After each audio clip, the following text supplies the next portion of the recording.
নমস্কার। গল্পে গল্পে গাথা মালিকা চ্যানেলে আমি দেবনীতা আপনাদের সকলকে স্বাগত জানাই। আজ আপনাদের জন্য নিয়ে এসেছি শ্রী আশুতোষ মুখোপাধ্যায়ের লেখা একটি গল্প। আরেকটি কথা জানাতে ইচ্ছে করছে, আমার যে মেন চ্যানেল গল্পে গল্পে গাথা মালিকা, তাতে আমি শ্রী আশুতোষ মুখোপাধ্যায়ের দুটি বড় বড় উপন্যাস পাঠ করেছি, পর কপালে রাজারানী আর নগর পারে রূপনগর। এছাড়াও ওনার লেখা দুটি গল্প পড়েছি। আপনারা কাইন্ডলি গল্পে গল্পে গাথা মালিকা চ্যানেল থেকে ওই দুটি উপন্যাস এবং গল্প শুনে দেখতে পারেন। আসুন শোনা যাক আজকের গল্প, দুজনার ঘর। তৃতীয় মানুষ এলে দুজনার ঘর টেকে না। অনেক অনেক মূল্য দিয়ে তবেই সার জেনেছে কাজললতা। বিস্ময়ের তাড়নায় তার ভয় উবে যাওয়ার দাখিল। অনেকক্ষণ সঙ্গোপনে দূরে দাঁড়িয়ে দেখেছে। জমজমাট মনে হয়েছে দোকানটা। জৌলুস বেড়েছে, লোকজন বেড়েছে, খদ্দের বেড়েছে। দেখছিল আর বুকের তলায় কাটা ছেঁড়ার ওপর যেন এক ধরনের খুশির প্রলেপ পড়ছিল। কিন্তু নিভৃতের রোমাঞ্চ মিলিয়ে আসতে চোখের নজর বাড়ছিল। কাজললতার খটকা লাগছে কেমন। অত দূর থেকে ভালো ঠাহর করতে পারছে না। যদিও ওখানকার ভিতরের আলো দিনের আলোর মতো সাদা, তবু কি যেন একটা ব্যতিক্রম উকিঝুঁকি দিচ্ছে। একটাও চেনা মুখ চোখে পড়ছে না। পায়ে পায়ে এগুলো আরো একটু। জনা দুই অল্প বয়সের ছেলে কাজ করছে, আর তিনটি মেয়ে। 18 থেকে 22-24-এর মধ্যে হবে মেয়েগুলোর বয়স। কাজললতা আরো একটু এগিয়ে তাদের দেখছে ভালো করে। চোখের দৃষ্টিটা খড়খড়ে হয়ে উঠছে। হি আবার কি? কি দেখছে কাজললতা? নিজের জীবনযাত্রা যেমনই হোক, সকল সংশয়ের ঊর্ধ্বে কোনো উগ্র শুচিশুদ্ধ মানুষকে জীবনের জটিল রাস্তায় চলতে দেখলে মন হঠাৎ যেমন ধাক্কা খায়, ওই মেয়েগুলোকে দেখে প্রায় তেমনই একটা ধাক্কা খেয়ে উঠল কাজললতা। নিজের অগোচরে পায়ে পায়ে আরো একটু এগোলো সে। সুন্দর দূরে থাক, তেমন সুশ্রীও নয় একটা মেয়েও। তবে সাজগোজে শ্রী বাড়াবার চটক আছে, যে চটকে শ্রী আসলে নিষ্প্রভ হয় কিন্তু চোখ টানে। পরনে উগ্র রঙের শাড়ি, গায়ে গলা ঘেঁষা টেপ ব্লাউজ, হাতে এক এক বোঝা রং বেরঙের কাচের চুড়ি, গালে ঠোঁটে রং। এই বৈচিত্র্যের বুদ্ধি একদিন কাজললতাই দিয়েছিল। জীবিকা অর্জনের সেই যুগ্ম আসরে সেই প্রথম এবং একমাত্র নায়িকা ছিল। কিন্তু এ আবার কি? লোকটা কি এতদিনে তাহলে এই জটিল যুগে তাল ঠুকে চলার সহজ রাস্তাটা চিনে ফেলেছে? কাজললতা যখন ওই আসরের নায়িকা ছিল, তখনও হয়তো লক্ষ্যের তফাৎ ছিল না খুব। কিন্তু এ যেন রাতের নিভৃতে প্রত্যাশার তাগিদে ঘরে স্ত্রীর কাছে আসার, গণিকালয়ে যাওয়ার মধ্যে যেটুকু তফাৎ, অনেকটা সেই রকম। রুচির তফাৎ, শালীনতার তফাৎ। নিজের অজ্ঞাতে আরো কাছে এসে দাঁড়িয়েছে কাজললতা, প্রায় দোকানের সামনেই। তারপর দ্বিতীয় ধাক্কা। ব্যস্ততার ফাঁকে ফাঁকে ওধারের ক্যাশবাক্সের সামনে মালিকের নির্দিষ্ট আসনটা দেখা যাচ্ছে। সেখানে জাঁকিয়ে বসে আছে সম্পূর্ণ একজন অচেনা লোক। বছর 35-36 হবে বয়স। রোগা ঢ্যাঙা পরিপাটি সাজ। উঠছে, তদারক করছে, আবার গিয়ে বসছে, চোখ ঘুরিয়ে ঘুরিয়ে চারদিকে নজর রাখছে, ক্যাশবাক্সে টাকা তুলছে। দোকানের প্রায় দরজায় দাঁড়িয়েই নির্বাক বিমূঢ় বিস্ময়ে তাকে দেখছে কাজললতা। মাথার মধ্যে সব যেন তালগোল পাকিয়ে যাচ্ছে কেমন। সচকিত হয়ে খানিকটা পিছনে সরে এলো। মাথা উঁচিয়ে দু চোখ টান করে সাইনবোর্ডটা দেখলো আবার। দুজনার ঘর। সেই সাইনবোর্ড। লাল রক্তের অক্ষরে সেই লেখা। দুদিকে সেই দুটি নারী পুরুষের মূর্তি। সেই ঘর। কিন্তু এ কি দেখছে কাজললতা? আবার এগিয়ে একেবারে দরজার মুখে এসে দাঁড়ালো।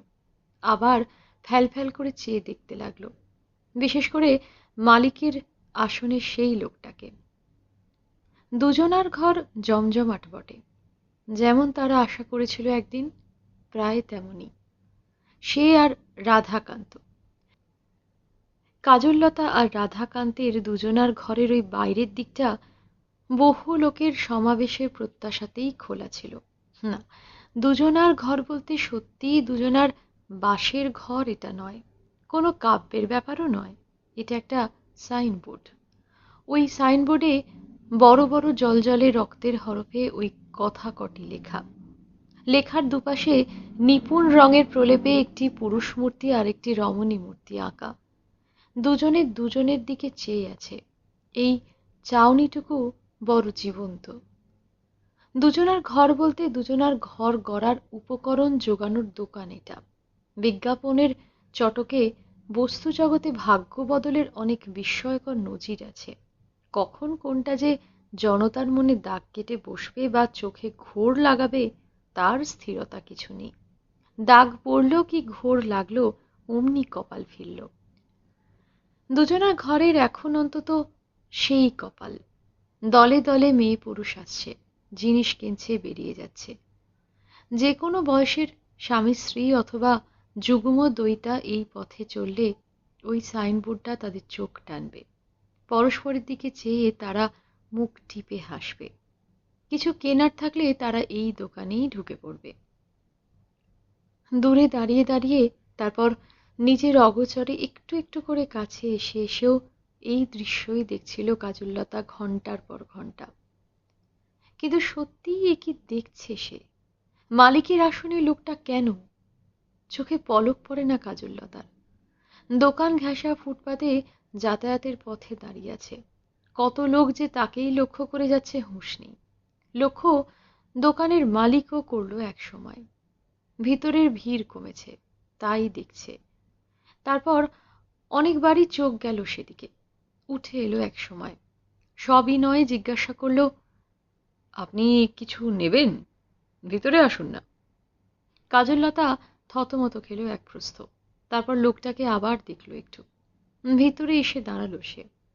মহিলাটির হাবভাব দেখে দোকানের মালিক নন্দ ঘোষ বিস্মিত। উৎসাহিত হবার মতো খদ্দের নয় কিছু।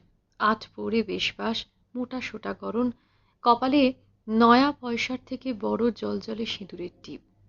দেখলেই বোঝা যায় তেমন অবস্থাপন্ন নয়, তেমন আধুনিকা তো নয়। তবু তার ঈষৎ বিমূঢ় চাউনির মধ্যে কি যেন ছিল যা নন্দ ঘোষের খুব স্বাভাবিক মনে হয়নি। জিজ্ঞাসা করল, কি চাই বলুন? কাজললতা আত্মস্থ হলো এবার।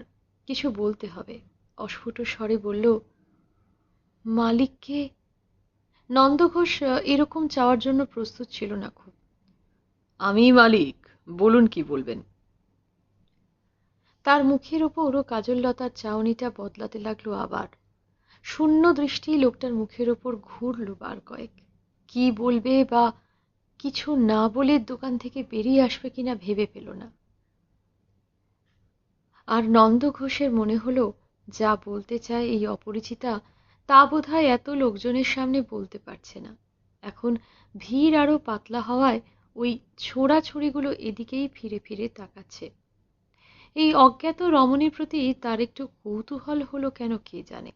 কিছু বলতে চায় নিশ্চয়ই, নইলে দরজার সামনে দাঁড়িয়ে ওভাবে অতক্ষণ ধরে দোকানের দিকে চেয়েছিল কেন?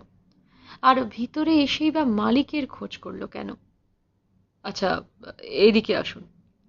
মালিকের আসনের পিছনে ছোট একটা খুপড়ি ঘর। এটা নিজস্ব বিশ্রামের ঘর নন্দ ঘোষের। সেখানেই নিয়ে এলো কাজললতাকে। তাকে বসতে বলল। তারপর আবার জিজ্ঞাসা করল, কি চাই? কি বলবে কাজললতা? এ পর্যন্ত আসবে তা তো ভেবে আসেনি। একবার ভিতরে ঢুকবে তা তো কল্পনাও করেনি।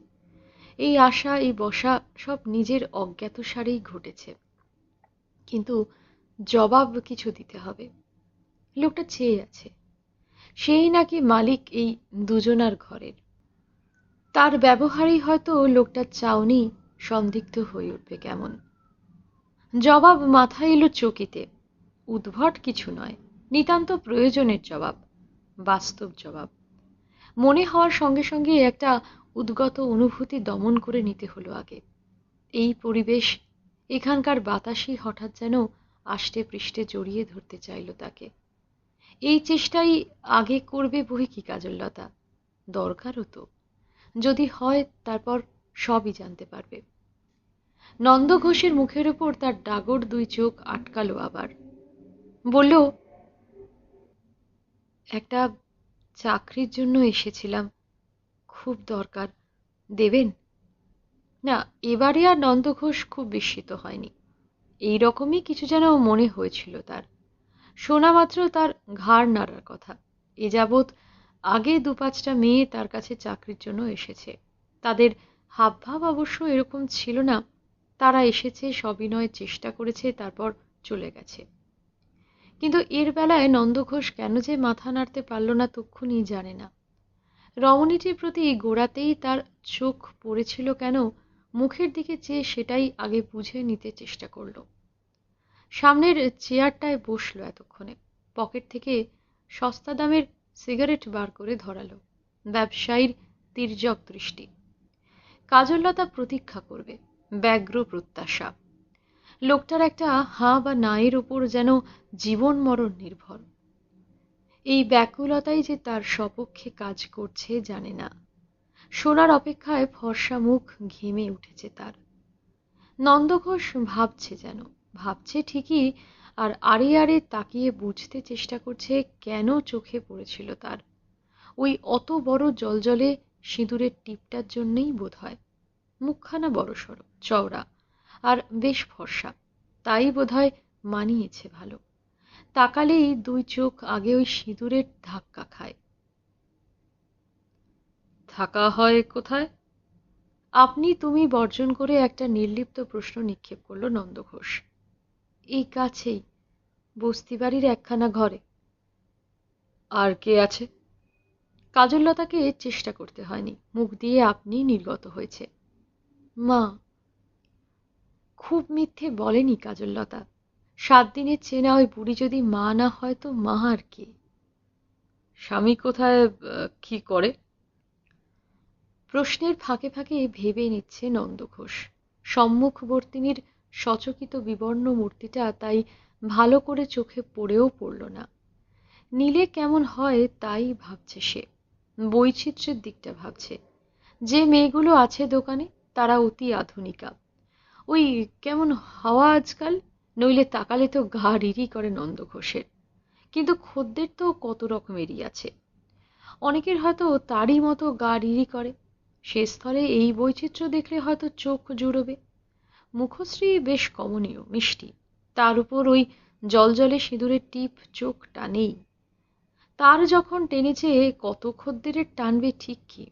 গেরস্থ ঘরের মেয়ে পুরুষদের ভালো যে লাগবে তাতে সন্দেহ নেই। আসল কথা, অতি আধুনিকা আর সিঁদুর পরা গেরস্থ ঘরের বউ দুরকমই কাজ করছে দোকানে। এই বৈচিত্র্যটাই বড় বলে মনে হতে লাগলো নন্দ ঘোষের। তার প্রশ্নের জবাবে বিড়বিড় করে কি বলল নন্দ ঘোষের ঠিক যেন কানে ঢুকল না। মুখভাব একটু অন্যরকম দেখছে কেন তাও বুঝল না। আবার জিজ্ঞাসা করল, স্বামী এখানে থাকে না? কাজললতার মুখে ঘাম দেখা দিয়েছে আবার। মাথা নাড়ল, থাকে না। নন্দ ঘোষের খটকা লাগলো কেমন। স্বামীর কথায় মুখখানা অমন হয়ে গেল কেন? জিজ্ঞাসা করল, আপনি কি বরাবরই এখানে থাকেন? এবারও মাথা নাড়ল কাজললতা, অর্থাৎ এখানে থাকতো না।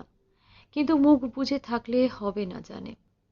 ঢোক গিলে মৃদু জবাব দিল, পাকিস্তানে থাকতুম, অল্পদিন হলো এসেছি। অস্বস্তি, মিথ্যে বলার অস্বস্তি। কিন্তু খুব মিথ্যে নয় বোধ হয়। পাকিস্তান বর্ডারেই তো নিয়ে যাওয়া হয়েছিল তাকে। আর কদিন থাকলে কি হতো কে জানে। অল্পদিন হলো এসেছে, তাও সত্যি। নন্দ ঘোষ যেটুকু বুঝবার নিজের মতো করে বুঝে নিল। যে জায়গা থেকে আসছে বলল, তাতেই যেন সব বোঝা হয়ে গেছে। সর্বস্ব খুইয়ে এরকম তো কতই আসছে। বুক বেঁধে যত বড় করেই সিঁদুরের টিপ পড়ুক, সত্যিকারের আশা ভরসা যে কতটুকু তা এই মুখ দেখেই বোঝা যাচ্ছে। নাম কি? কাজল। মুখের ওপর লোকটার যাচাইয়ের দৃষ্টি এই যেন প্রথম অনুভব করল কাজললতা। সম্পূর্ণ নাম আর বলা হলো না। সকাল 10টা থেকে রাত 8টা পর্যন্ত কাজ এখানে। রবিবারে শুধু ছুটি। সুবিধে হবে? কাজললতা তক্ষুনি মাথা নাড়ল। হবে। আরো বেশি সময় থাকতে হলেও আপত্তি ছিল না। থাকতে না পারাটাই যেন যাতনা। মাইনে কত চাই? যা দেবেন। আশায় আনন্দে দু চোখ চকচক করছে কাজললতার। মাইনের কথা সে একবারও ভাবেনি। দুজনার ঘরে তার জায়গা হবে কি হবে না সেটাই একমাত্র ভাবনা। হবে মনে হয়। হলো। পরদিন থেকেই তাকে আসতে বলে দিল নন্দ ঘোষ। তারও মনে মনে হিসেব কষা শেষ হয়েছে। 4 মেয়ে সে দোকানে রাখতে পারবে না। আগামী সপ্তাহে মাস শেষ হলে ওই কেতকী মেয়েটাকে বিদায় করবে। যেমন চেহারা তেমনই মুখের ওপর কটকট করে কথা বলে। কালই ছাড়িয়ে দেবে তাকে। কাজললতা বাইরে এসে দাঁড়ালো, কিন্তু পা নড়তে চায় না। বিকেলে যখন আসে, ভাগ্যের এই যোগাযোগ কল্পনাও করেনি। দূর থেকে খুব সঙ্গোপনে একবার চোখের দেখা দেখে যাবে বলে এসেছিল, কিন্তু সব ওলটপালট হয়ে গেল কেমন। কাজললতা যেন এখনো নিঃসংশয় নয়, একটু আগের ওই অধ্যায়টা সত্যি কিনা, যা দেখেছে আর দেখে এলো তাই ঠিক কিনা। এ কার বদলে কাকে দেখল সে? দুজনার ঘরের আসল মালিক গেল কোথায়? দুটি জিনিসের সুনাম আর দুর্নাম ছিল রাধাকান্তর। তার মগজে বুদ্ধি ছিল আর স্নায়ুতে রাগ ছিল। কিন্তু এই দুটি জিনিসের সহাবস্থান রীতি নয়। একের প্রকোপে অন্যটিকে নিষ্প্রভ মনে হতো। মাথা যখন খেলত উৎসাহ আর উদ্দীপনায়, তখন কারো বড় দোষও চোখে পড়ত না।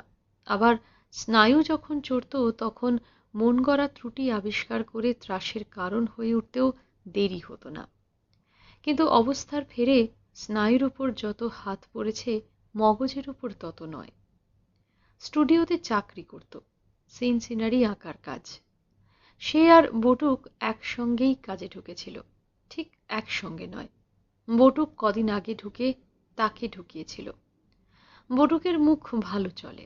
গুছিয়ে কর্তাদের মনের মতো ব্যবস্থাপত্র করা, সাজ সরঞ্জাম জোগানো, এসব ব্যাপারে তার মাথা ভালো খেলত।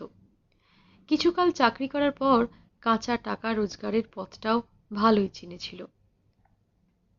গন্ডায় গন্ডায় 10 টাকা রেটের এক্সট্রা আর্টিস্ট জুগিয়ে মাথা পিছু 2-3 টাকা বখরা আদায় করাটা আদৌ গর্হিত কাজ ভাবত না বটু। তাছাড়া পাটের বিশ্বাসভাজন হয়ে খুচরো কেনাকাটার ফাঁক দিয়েও মন্দ রোজগার হতো না তার। রোজগার যেমন করত, ওরা তো তেমনই। মনে মনে ওই লোকটাকেই রাধাকান্তর চেয়ে অনেক বেশি চৌখস ভাবত কাজললতা। বহু ব্যাপারে যোগ্য ভাবত, কিন্তু মনে মনে সে ভয়ই করত রাধাকান্তকে। এমন চণ্ডাল রাগ আর বুঝি দেখেনি। কত জায়গায় চাকরি করেছে ঠিক নেই, ওই মেজাজ নিয়ে কোথাও টিকে থাকেনি। স্টুডিও চাকরিও কতবার যায় যায় হয়েছিল ঠিক নেই, প্রতিবারই ওই বটুকি বাঁচিয়েছে। কিন্তু শেষ পর্যন্ত দোষটা পুরোপুরি রাধাকান্তরই ধরে নিয়েছিল কাজললতা। পয়সাওয়ালা মালিকের যদি স্বভাব চরিত্রের বালাই না থাকে তো তার কি? আর ঈষৎ মত্ত অবস্থায় রাধাকান্তর আঁকা সিন অপছন্দ হওয়ার ফলে ঘরের বউকে টেনে একটা নিম্নস্তরের রসিকতা করে ফেলেই থাকে যদি, তো সেই জন্যে গায়ে রকম ফোসকা পড়তে গেল কেন? আর রাগ হয়েছে বলে কি একেবারে মালিকের গলা টিপে ধরতে হবে? কি হয়েছিল না হয়েছিল বটুকের মুখে সবই শুনেছিল কাজললতা। রাগ তো বলতে গেলে বিয়ের পর থেকে তারও। কোন স্বাদ আহ্লাদ মিটেছে তার? ভাত দেবার মুরদ নেই, কিল মারার গোসাই।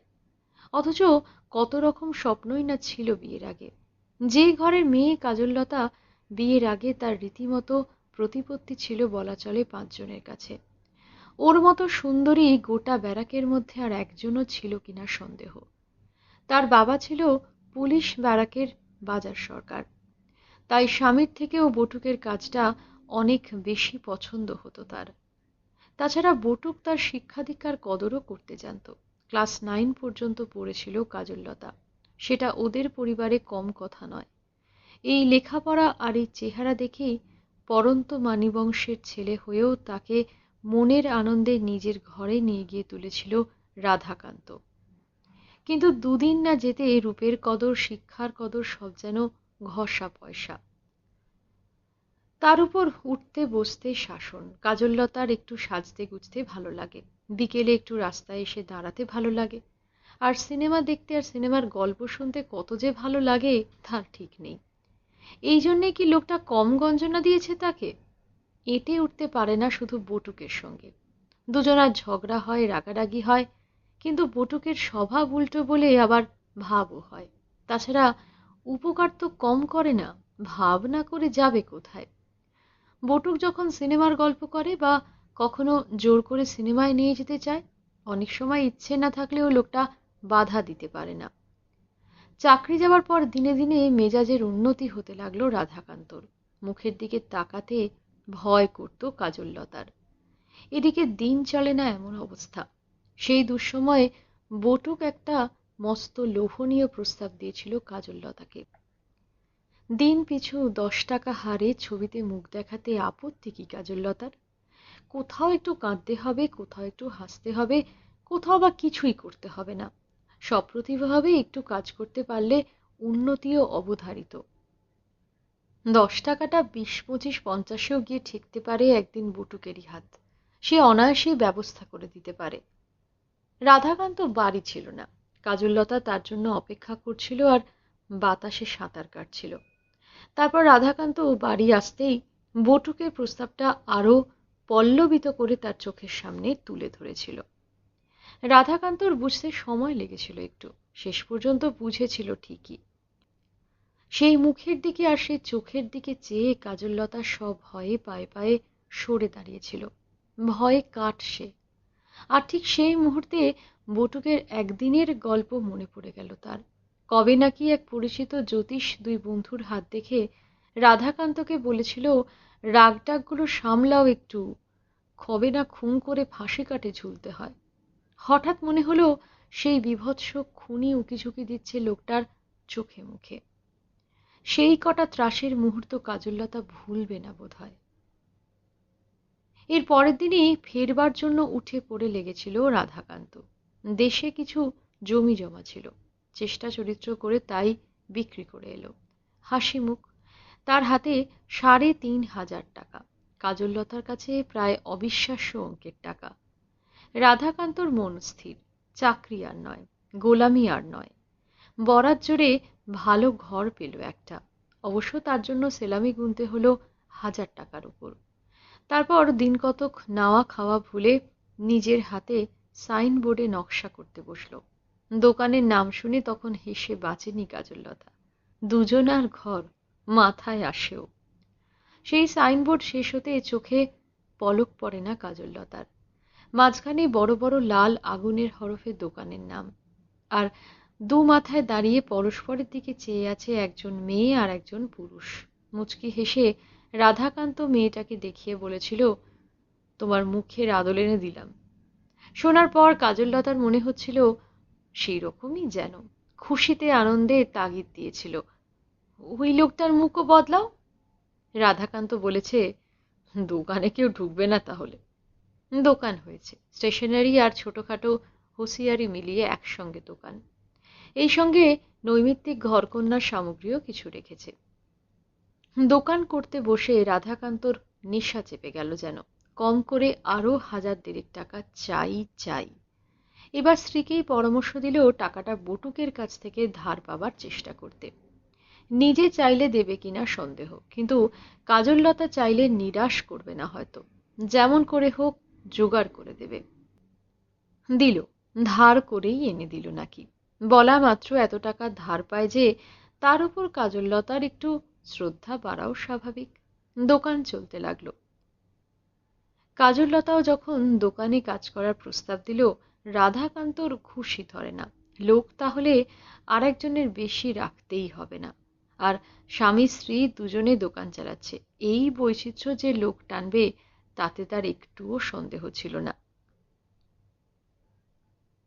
৬টা মাস এই এক নেশার মধ্যেই কেটে গেল, কিন্তু টাকায় টান পড়ছেই। দোকানের টাকা ভেঙেই খেতে হচ্ছে। দোকান বড় করতে হলে আরো টাকা চাই। ওদিকে বটুকের কাছ থেকে আর টাকা পয়সা দূরের কথা, আভাসে ইঙ্গিতে আগের টাকাই ফেরত চাইছে সে। যার কাছ থেকে টাকা এনে দিয়েছিল সে তাগিদ দিচ্ছে। ইদানিং বটুককে একটু খাতির করেই চলছে রাধাকান্ত, কাজললতাও। লোকটা উপকার তো কম করে না, ফাঁক পেলে দোকানে এসে দাঁড়ায়, সাহায্য করে। সেই লোক টাকার কথা বলতে রাধাকান্ত বিপদ গুনল। আবারও স্ত্রীকেই পরামর্শ দিল ওকে একটু বুঝিয়ে সুঝিয়ে ঠান্ডা রাখতে। বোঝাতে গিয়ে তাকে চোখই রাঙালো কাজললতা। এখন টাকা চাইছেন মানে? টাকা দেবো কোত্থেকে? উল্টে আরো টাকার জোগাড় দেখুন। বটুক হেসেছে একগাল, বলেছে, তুমি বললে তাও পারি না এমন নয়। এদিকে দোকান করার নেশা কাজললতার অন্তত কমে আসছিল একটু একটু করে। আর সেটা যে ঠাট্টা ঠিসারায় কমিয়ে আনছিল বটুকি, সেটা তখন অন্তত মনে হয়নি। এই দোকান করার ফাঁকে লোকটা আপন মনের মতো আরো অনেক কাছে এসে গেছে। রাধাকান্ত মাল সংগ্রহের কাজে বেরোয়, দোকান চালায় তখন বটুক আর কাজললতা। বটুক নিজের কাজ কামাই করে প্রায়ই। তার সঙ্গে দাঁড়িয়ে হাসি আনন্দের মধ্যে দোকান চালাতে ভালোই লাগে কাজললতার। ফাঁক পেলে বটুক সিনেমার মজার মজার গল্প শোনায় তাকে, বিশেষ করে আর্টিস্টদের গল্প। কাঁচা নোট কিভাবে ছড়িয়ে পড়ে আছে সেখানে সেই গল্প। এক্সট্রা আর্টিস্টকে ইচ্ছে করলেই সে নাকি এখন দিন পিছু 10 টাকার জায়গায় 20 টাকাও পাইয়ে দিতে পারে। শুনে কাজললতার বুকের ভিতরে দোলা লাগে, তারপর দীর্ঘ নিঃশ্বাস পড়ে। এদিকে রাধাকান্তর ওপর টাকার চাপটা শিথিল করল না সে। অপরদিকে সময় বুঝে কাজললতাকে জানিয়ে রাখলো অবুঝ লোকটাকে বশে আনার জন্যেই তার এই কারসাজি। চাপে পড়ে কাজললতাকে একটু স্বাধীন হতে দিলে সেই কাঁড়ি কাঁড়ি টাকা এনে দিতে পারে। স্বাধীন হতে দিলে কথাটা কোথায় গিয়ে যে স্পর্শ করেছিল কাজললতা জানে না। তার মনে হতে লাগলো বিয়ের পর থেকেই আষ্টে পৃষ্ঠে সে এক অবুঝ শাসনের শিকলে বাঁধা। সেই থেকে মন্ত্রণা শুরু। বটুক আরো বেশি করে ধার শোধের চাপ দিলেও তার আপত্তি নেই। তাকে স্বাধীন হতে দিলে টাকা রোজগার করে সে তো এই দোকানেই ঢালবে, দোকান ফাঁপিয়ে তুলবে। তাছাড়া যে স্বাধীনতার স্বপ্ন সে দেখছে তার কাছে এই দোকানও একটা পিঞ্জরের মতো। তার এই স্বপ্নের ঘোরে কতখানি এগিয়ে এসেছিল বটুক, কাজললতা দেখেও দেখতে চায়নি। তার হাতে কাঁধে হাত রাখলে কাজললতার মুখ লাল হয়েছে। বটুক অমনি টিপ্পনি কেটেছে, থাক, আর ছবিতে নেমে কাজ নেই। তারপর সেই একদিন শনিবার, দোকান তাড়াতাড়ি বন্ধ হবে। রাধাকান্ত দেশে গিয়েছিল যদি আর কিছু টাকা সংগ্রহ করতে পারে। দেশে তখনও তার দখলে মজা পুকুর ছিল একটা, সেদিন ফিরতেও পারে নাও পারে। ফেরে যদি অনেক রাতে ফিরবে।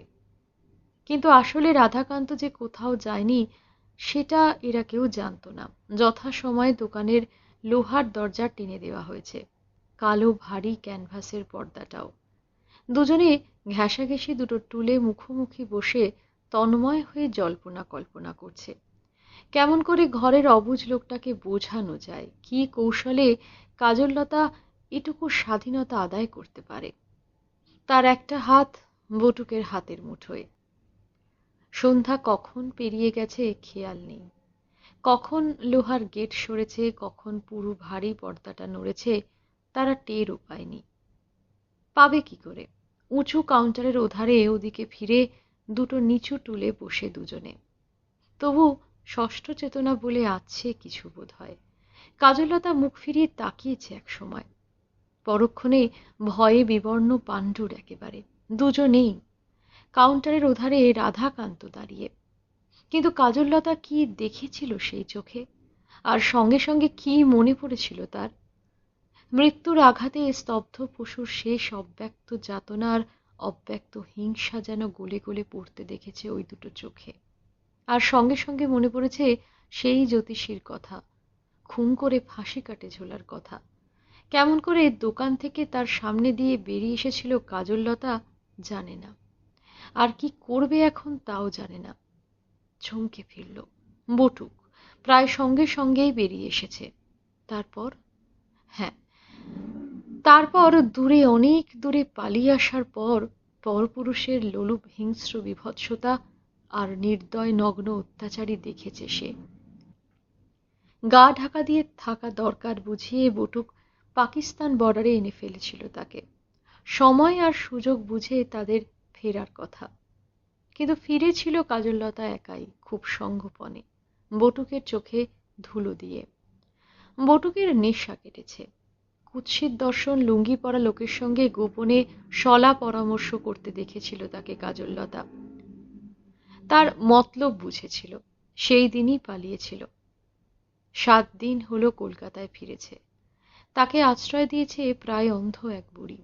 ট্রেনে যোগাযোগ তার সঙ্গে। সে তাকে আশ্বাস দিয়েছিল কলকাতায় কোনো বাড়িতে কাজ জুটিয়ে দেবে একটা। বুড়ির কোথাও কেউ নেই তেমন। বোনপোর কাছে এসেছিল। কলকাতায় 2-3টে বস্তি ঘর ভাড়া খাটায় সে। কলকাতায় এসে কাজললতা জলজলে সিঁদুরের টিপ কপালে পড়তে শুরু করেছে। শুধু পুরুষের কবল থেকে আত্মরক্ষার তাগিদে, তাদের কৌতূহলের তাড়না থেকে নিজেকে বাঁচানোর দায়ে। কপালের এই জলজলে সিঁদুর একটা জোরালো নিষেধের কাজ করছে শুধু। সত্য মিথ্যে বুড়িমাকে কি বুঝিয়েছে সে ভালো মনে নেই। কপালে অমন টকটকে সিঁদুর দেখে সে বলেছিল, আহ, দেখে চোখ জুড়িয়ে গেল। বেঁচে থাক মা, এই সিঁদুরের টানেই মরদটা একদিন ফিরে আসবে দেখিস। দিনে দিনে খুশি উপচে উঠছে নন্দঘোষের। সে যে এমন একজনকে দোকানে লাগিয়েছে ভাবতেও পারেনি। দোকানটাকে নিজের বলে ভাবতে পারে বটে মেয়েটা। সকালে সকলের আগে এসে নিজের হাতে ঝাঁটপাট দেয়, তারপর খুঁটিনাটি যাবতীয় কিছু ঝেড়ে মুছে তকতকে করে তোলে। অন্য মেয়েদের কারো গাফিলতি দেখলে সত্যি সত্যি রেগে যায়, বকাবকিও করে। কাউকে চুপচাপ বসে থাকতে দেখলেও যেন তার চোখ টাটায়। 4টে মাস না যেতে দোকানের আসল মালিক যে কে, এই ভুল হবার দাখিল অন্য কর্মচারী আর কর্মচারিণীদের। তাছাড়া নন্দ ঘোষকে সে পরামর্শও দেয়, এই করুন, এই সব জিনিস দোকানে এনে রাখুন। নন্দ ঘোষ তার প্ল্যান মতো কাজ করে দেখেছে, লাভই লোকসান হচ্ছে না। দোকানের এতটুকু ভালোর জন্য এত উদ্বেগ আর এমন উদ্দীপনা দেখে নন্দ ঘোষ যথার্থ অবাক হয়েছে এক এক সময়। পরীক্ষা করার জন্য ক্যাশের ভারও ছেড়ে দিয়ে দেখেছে এক একদিন। দিয়েছে বটে, কিন্তু চোখ ঠিকই রয়েছে। একটা নয়া পয়সাও গরমিল হয়নি। নিজের জিনিস নিজের চুরি করার যেমন কথা ওঠে না, এই যেন তেমনই। ওদিকে খদ্দেরও বাড়ছেই। 3 মাসের মধ্যেই নন্দ ঘোষের ভালো লাগতে শুরু করেছে। এই ভালো লাগাটা দিনে দিনে স্পষ্ট হয়ে উঠতে লাগলো। কাজললতা তা ভালো করেই টের পেল। কিন্তু কিছু যায় আসে না যেন। কাজললতা শুধু এই দোকানটাকেই বড় করে তুলতে চায়, আর সব কিছু ভুলতে চায়। দিনকে দিন এই শুধু এক নেশার মতো পেয়ে বসছে তাকে। লোকটা দুর্বল হলে যদি তার কর্তৃত্ব বাড়ে আর আরো বেশি নিজের বলে ভাবতে পারে দোকানটাকে, তার একটু আপত্তি নেই। দোকান বড় করে তুলে কাজললতা যেন অদৃশ্য কারোর উপর প্রতিশোধ নিচ্ছে আর প্রায়শ্চিত্ত করছে। আর পরপুরুষকে প্রশ্রয় দেওয়া, এখনো কপালের সিঁদুর তেমন করে লোকটাকে কাছে ঘেঁষতে দেয়নি বটে, কিন্তু পর বলে সত্যিই কিছু আছে নাকি এখনো? কাজললতা শুধু দোকানটাকে আকাশ ছোঁয়া বড় করে তুলতে চায়, আর কিছুই চায় না। একটু প্রশ্রয় না পেলে লোকটা সে সুযোগ দেবেই বা কেন তাকে? এক এক সময় চমকে ওঠে কাজললতা। তার কি মাথা খারাপ হলো? নইলে মালিকের আসনের ওই লোকটাকে শুধু সময় সময় রাধাকান্ত বলে ভাবতে চেষ্টা করে কেন? কেন ভাবতে ইচ্ছে করে যা ঘটে গেছে তার সবটাই একটা দুঃস্বপ্ন ছাড়া আর কিছু নয়? ক্রমশ কাছে এগিয়ে আসছে নন্দ ঘোষ। দোকানের উন্নতি প্রসঙ্গে আলোচনার ছলে, দোকানের নানা সমস্যা নিয়ে আলাপের ছলে। এই আলাপ চলে দোকানে যখন আর তৃতীয় কেউ থাকে না তখন। দোকান বন্ধ হবার পরেও দোকান নিয়ে মাথা ঘামায় দুজনে বসে। নন্দ ঘোষের মাথা গরম হতে থাকে, হৃৎপিণ্ড লাফালাফি করতে থাকে, চোখে দৃষ্টি বদলাতে থাকে। সেদিন শুক্রবার। একটা মেয়ের চাকরি চলে গেল। ঠাড়ে ঠোড়ে মেয়েগুলো প্রায়ই হাসাহাসি করত। সেই মেয়েটা সেদিন মুখে মুখে তর্কই করলো কাজললতার সঙ্গে। বলল, তুমি দোকানে কে যে কথায় কথায় চোখ রাঙাও? কে সেটা তক্ষুনি তাকে বুঝিয়ে দিল নন্দ ঘোষ। পাওনা গণ্ডা মিটিয়ে পত্রপাঠ বিদায় করল তাকে। পরদিন শনিবার। 3টে দোকান বন্ধ। বন্ধ হলো। কাজললতা আর নন্দঘোষ ছাড়া আর সকলে চলে গেল। লোহার গেট প্রায় সবটাই টেনে দেওয়া হলো। ভারী কালো পর্দা পড়ল। একটু বাদে নন্দঘোষ বেরিয়ে খাবার নিয়ে এলো দুজনের জন্য। প্রতি শনিবারে দোকান বন্ধ হলে কম করে ঘন্টা 2 ধরে দোকানের জিনিসপত্র নতুন করে সাজায় কাজললতা, গোছগাছ করে। নন্দঘোষ ততক্ষণ অপেক্ষা করে আর দেখে চেয়েছে। তারপর একসঙ্গে খায় দুজনে বসে। খাওয়া শেষ হলো। কাউন্টারের ওধারে ছোট টুলে মুখোমুখি বসে একসঙ্গে গোটা 5 সমস্যার ফিরিস্তি দিল কাজললতা। নিজেই আবার সমাধানের রাস্তা খুঁজতে লাগলো। কারণ নন্দঘোষ বেশিরভাগই চুপ, চেয়ে আছে। দৃষ্টিটা ঘোলাটে হয়ে উঠেছে। কাজললতার হঠাৎ খেয়াল হলো তার একখানা হাত লোকটার হাতের মুঠোয় চলে গেছে কখন। ওদিকে সন্ধ্যাও কখন পার হয়ে গেছে। কাজললতার 2 চোখ তার মুখের ওপর থমকালো। তুমি অত বড় সিঁদুরের টিপ পরো কেন? অস্বস্তি বোধ করে বলেই বোধহয় কথা কটা বেরোলো নন্দঘোষের মুখ দিয়ে। কাজললতা জিজ্ঞাসা করল, ছোট করতে হবে? নন্দঘোষের মুখের দিকে চেয়ে আছে শুধু। জবাব দিয়ে উঠতে পারল না। করলে খদ্দেরদের কাছে দোকানের বৈচিত্র্য নষ্ট হবে কিনা ভেবে পেল না। চেয়ে আছে কাজললতাও। সচকিত হয়ে হঠাৎ বিষম চমকে উঠল দুজনেই। কাউন্টারের ওধারে দাঁড়িয়ে আছে কে? কে কাজললতা চিনল না। একটি বউ, কপালে সিঁথিতে সিঁদুর, কোলে একটি ফুটফুটে ছেলে। কিন্তু এ কি দেখছে কাজললতা? এরকম আর কবে দেখেছিল? মৃত্যুর আঘাতে স্তব্ধ পশুর সেই শেষ অব্যক্ত যাতনা আর সেই অব্যক্ত ক্রূর হিংসা যেন গলে গলে পড়ছে এই 2 চোখেও, ঠিক যেমন দেখেছিল রাধাকান্তর চোখে। বিভোর মুখে নন্দঘোষের দিকে ফিরতেই কাজললতা বুঝতে পেরেছে ছেলে কোলে বউটিকে। সঙ্গে সঙ্গে নির্বাক পাথর যেন কাজললতা। সামলে নিয়ে নন্দঘোষ রূঢ় কর্কশ গলায় চিৎকার করে উঠল প্রায়, তুমি এখানে কেন? যাও যাও বলছি, এক্ষুনি যাও এখান থেকে। কোলের ছেলেটা ভয় পেয়ে কেঁদে উঠল। বউটির 2 চোখের গলিত ঘৃণা একটা ঝাপটা মারল নন্দঘোষের মুখের ওপর। তারপর সেই অব্যক্ত যাতনায় কাজললতার সর্বাঙ্গ আর একবার ঝলসে দিয়ে যেমন নিঃশব্দে এসেছিল তেমনই চলে গেল সে। নন্দঘোষ শুকনো গলায় জোর এনে আস্ফালন করল, বাড়ি গিয়ে আমি দেখাচ্ছি ওকে মজা। নিশ্চয়ই চাকরি গেছে বলে দোকানের ওই নচ্ছার মেয়েটা গিয়ে লাগিয়েছে। কাজললতা কাজ। পরদিন থেকে কেউ আর তাকে দেখেনি। আবারও সার জেনেছে কাজললতা। তৃতীয় মানুষ এলে দুজনার ঘর ঠেকে না। শেষ হলো শ্রী আশুতোষ মুখোপাধ্যায়ের লেখা এই গল্প দুজনার ঘর। কেমন লাগলো জানাবেন। যদি ভালো লেগে থাকে তাহলে অতি অবশ্যই লাইক করবেন আর আমার এই ছোট্ট চ্যানেলটির অন্যান্য গল্পগুলিও শুনে দেখবেন। ভালো লাগলে কাইন্ডলি সাবস্ক্রাইব করে আমার চ্যানেলটিকে এগিয়ে নিয়ে যেতে সাহায্য করবেন। ধন্যবাদ।